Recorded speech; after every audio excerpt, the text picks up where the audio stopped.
عمرك حسيت إن حد في حياتك مش قادر يسيبك حر؟ كأنك ملكه، يقرر مين تكلم ومين لأ، فين تروح، إيه اللي تلبسه، وحتى مين اللي ممكن تحبه؟ ده اللي بنسميه حب التملك في العلاقات. وصدقني مش حاجة نادرة، ده بيحصل مع كتير مننا سواء في الحب أو الصداقة أو حتى العيلة. قبل ما نكمل، لو الكلام ده عجبك وعايز تعرف أكتر اعمل فولو وحط لايك وشير مع أصحابك، وما تنساش تعمل منشن لأي حد محتاج يسمع الكلام ده. تخيل معايا شريكك بيرن لك كل ساعة يسألك فينك دلوقتي؟ مع مين؟ عملت ايه؟ في الأول ممكن تحس إنه مهتم بيك، لكن مع الوقت بتحس إنك مش حر، كأنك تحت المراقبة طول الوقت. أو صديقك يقولك مش هينفع تتكلم مع فلان، هو مش مناسب ليك، وتحس إنك مش قادر تاخد أي قرار بدون ما تسأله. أو حتى أهلك يحاولوا يتحكموا في اختياراتك، من اللبس للأكل للصحاب، وكل ده تحت مسمى أنا بس قلقان عليك.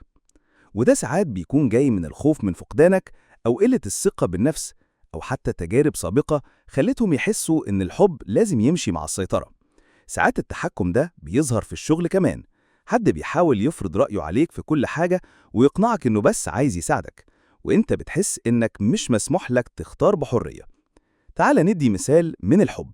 شريكك يقارنك بحد تاني، يمنعك من الخروج مع أصحابك، أو يحدد مين اللي ممكن تبصله على السوشيال ميديا، أو حتى يحاول يقرر لك هواياتك.